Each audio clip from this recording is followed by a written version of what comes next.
Regardez un peu l'image ici, regardez l'image ici là. Vous voyez, Orange Burkina Faso, une entreprise française, Orange que nous connaissons partout en Afrique, vient de verser 150 milliards de francs aux contribuables du Burkina Faso. Donc, vient de payer les impôts de 150 milliards de francs. Mais ce n'est même pas seulement ça. Vous connaissez ce qui se passe. C'est la toute première fois que Orange paye les impôts dans un pays africain. Laissez-moi vous dire, à cause des accords coloniaux, il y a un accord que les Français avaient appelé l'accord de non-double imposition. Vous savez, ils ont tous les noms bizarres pour nous embrouiller, pour qu'on ne comprenne rien.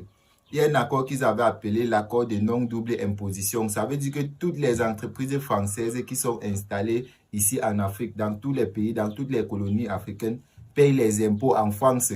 Comprenez un peu ça. Donc les gens viennent nous exploiter, viennent nous manipuler jusqu'à l'os, jusqu'au dernier niveau. Après, ils partent encore payer les impôts en France.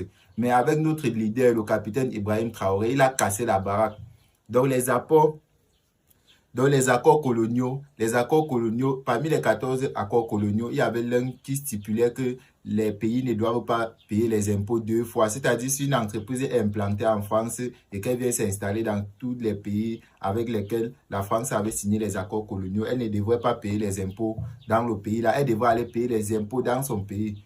Donc, vous comprenez un peu ce qui se passe. Jusqu'à nos jours, les accords existent toujours. Donc, les entreprises françaises, toutes les entreprises françaises qui sont ici en Afrique ne payent pas les impôts en Afrique.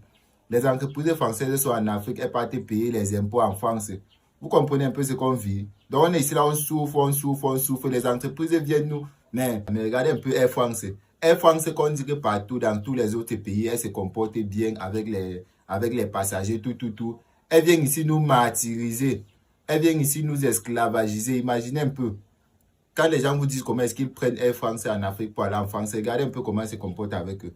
Et après tout, c'est encore Air France ne paye pas les impôts en Afrique, ni au Cameroun, ni partout. Pas de payer les impôts en France. Donc non, le Burkina Faso a déjà fait. Le Burkina nous a montré le bon chemin. Nous maintenant, non, nous devons prendre le flambeau et suivre le combat. Le Burkina Faso a déjà mené son combat au Burkina Faso. Il ne peut pas mener le combat sur tous les fronts. C'est une très bonne chose. Félicitations au capitaine Ibrahim Traoré.